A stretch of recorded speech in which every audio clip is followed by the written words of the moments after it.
Hello everyone, welcome back to the channel. If you want to adjust brightness, change picture modes, modify gaming features, or customize display preferences, you'll first need to access the settings menu on your MSI monitor. Depending on the model, MSI monitors use a dedicated button or a joystick control that provides access to the on-screen display menu.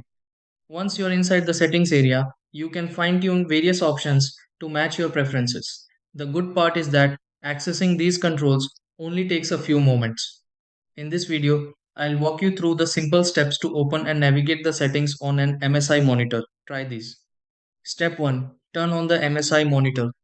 Step 2. Locate the control button on the MSI monitor.